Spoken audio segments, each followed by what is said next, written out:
हाँ जी दोस्तों, नमस्कार। कैसे हैं आप सभी? आई होप आप सब बहुत अच्छे होंगे। तो जैसा कि आप सभी स्टूडेंट को मैंने पहले भी गाइड किया था कि एनटीए हर अटेम्प्ट के साथ में एग्जाम के लेवल को लगातार अप करती जा रही है। वैसा ही कुछ नमूना आपको आज स्क्रीन पर देखने को मिल रहा है। ये एनटीए ने अभी हाल ही में एग्जाम हुआ था, उसमें पूछा था।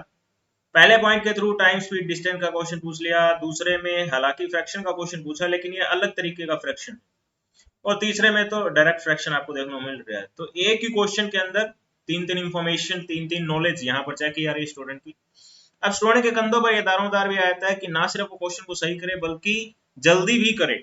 ये एक सबसे इंपॉर्टेंट चीज है, वरना वो जेरफ से दूर होता चला जाएगा जितना समय वो लगाएगा।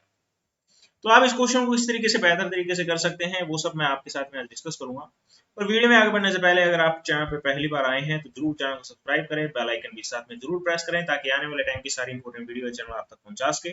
और अगर आपने अभी तक फ्री टेलीग्राम ग्रुप एबी गुरुजी को ज्वाइन नहीं किया है तो जरूर टेलीग्राम पे जाएं, एबी गुरुजी सर्च करें और हर दिन जो इंपॉर्टेंट क्विज यहाँ पर फ्री ऑफ कॉस्ट शेयर की जाती है उसको अटेम्प्ट करके आप अपनी तैयारी को बेहतर करें। तो यहाँ पर देखिए, पहला पॉइंट आपसे पूछा गया, मतलब पूछा गया है 3 पॉइंट्स के अंदर से कौन से करेक्ट हैं, पता लगाइए। Yemen crosses 600 meters long road in 5 minutes. His speed is 7.2 kilometre per hour. 5 minute में 600 मीटर जाता है तो 60 मिनट में कितना किलोमीटर हो जाएगा, ये बेसिकली क्वेश्चन आपसे पूछा है। तो आप जानते हैं कि भाई अगर इसको 10 से मल्टीप्लाई कर दूं तो ये 50 मिनट हो जाएगा, और इसके आगे अगर मैं एक जीरो लगा देता हूं तो 6000 मीटर हो जाएगा। यानी 50 मिनट में 6000 मीटर यानी कि 6 किलोमीटर मैं कह सकता हूं। जी हाँ।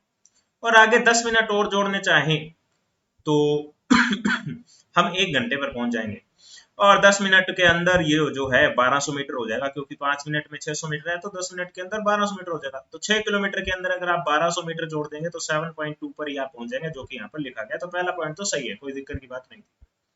दूसरा पॉइंट थोड़ा सा ट्रिकी कर दिया, यहाँ पर फ्रैक्शन अलग अलग कर दिए। एक में तो बता दिया कि भाई किसी काम का 2/15 परफॉर्म कर लिया जाता है, जर्नी, बेसिकली जर्नी की बात कर रहा है ट्रेन से, और यहाँ पर फ्रैक्शन बदल के 9/20 कर दिया, कह रहे हैं बस से कर रहा है। और जो बचा हुआ है वो 10 किलोमीटर साइकिल से किया है, तो टोटल जर्नी 24 किलोमीटर की हो जाती है। तो अब यहाँ पर देखिए, इस फ्रैक्शन को बराबर करना पड़ेगा। सबसे पहले 2/15 और 9/20 को एक बराबर लाइन में लेकर आए, तो हम इसको एक तरीके से यहाँ पर एलसीएम लेने की कोशिश कर सकते हैं। 9/20 अगर इसका एलसीएम लेते हैं तो 60 आता है, और 15 चौके 60, 4 दूनी 8, और 20 दिया 60, 9 दिया 18। तो एक तरीके से 9 दिया 27, सॉरी 9 दिया 27। तो 8/60 इसको मैं लिख सकता हूँ, और इसको लिख सकता हूँ 27/60।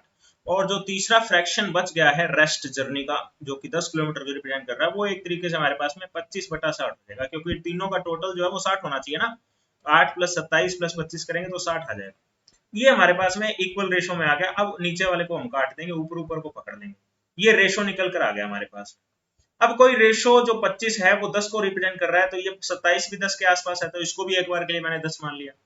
और ये 8 दूने 16, 8 तिया 24, यानी कि लगभग 1/3 है इसका, तो इसका भी 1/3 मैं कर दूंगा, तो ये मेरे पास में कितना आ जाएगा, 3.33 के आसपास आ जाएगा। अब जानते हैं कि भाई 25 से थोड़ा सा ऊपर की ओर है 27, तो 10 से थोड़ा ऊपर की ओर आना चाहिए। ये पता नहीं कितना ऊपर की ओर आएगा, एक बार के लिए हम टोटल कर लेते हैं। 10 + 10 20 किया तो 23.33 आ जाएगा, और आगे की ओर थोड़ा सा ऊपर होना चाहिए।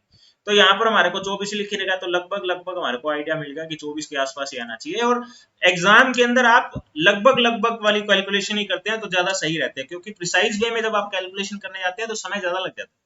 अब मैं आपको क्वेश्चन समझा रहा हूं तो इस तरीके से ये वे आपको थोड़ा सा बड़ा लग रहा होगा, लेकिन जब आप इन चीजों को समझ जाते हैं तो आप अपने दिमाग के अंदर भी इन सब चीजों को करने में कैपेबल हो जाते हैं। तीसरा यहाँ पर पॉइंट लिख रखा है कि अनीता अगर एक काम को 8 दिन में करती है तो 1/8 फ्रैक्शन जब वो करेगी तो वो 2 दिनों में होगा। नहीं, ऐसा नहीं है, वो 1 दिन में ही हो जाएगा, क्योंकि 1/8 है तो वो सीधा सीधा 1 दिन को रिप्रेजेंट कर रहा है, क्योंकि 8 दिन में कोई काम किया जा रहा है। तो 1/8 1 दिन में होना चाहिए, 2 दिन वाला स्टेटमेंट गलत हो गया। तो ए और बी जो है वो इस क्वेश्चन का आंसर आराम से हम टिक लगा सकते हैं।